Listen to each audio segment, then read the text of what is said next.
Hello friends, నమస్తే. అందరూ బాగుండాలి, అందులో నేను కూడా ఉండాలి. ఫ్రెండ్స్, మేమైతే చేపల గేలాలకు పోయి దాదాపుగా ఒక 4 రోజులైతే అవుతుంది. దీనమ్మ చేప రుచి నోటికి తగలక మా కాళ్ళు చేతులు అయితే చచ్చిపడిపోయాయి. అయినా సరే దేక్కుంటూ పాక్కుంటూ మా బాబాయ్ దగ్గరికి వెళ్ళి నేను మా బాబాయ్ ఈరోజు చేపలకు వెళ్దామని ఫిక్స్ అయితే అయిపోయాం. ఇక్కడ వాటర్ లెవెల్ కూడా చాలా ఎక్కువగా ఉంది. అయినా సరే మా బాబాయ్కి ఇప్పుడు ఒక ఫిష్ అయితే హుక్ అవుతుంది, చూడొచ్చు. అక్కడ ఎద్దరికెళ్ళు, కిందకెళ్ళు.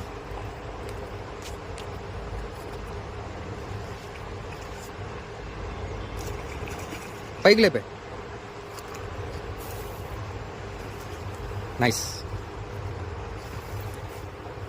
చూశారు కదా, మంచి సైజ్ అయితే పడింది. ఈ చేప రుచి ఇప్పుడు నోటికి తగిలితే మా నవరంధ్రాలని నాట్యం అయితే చేసేస్తాయి.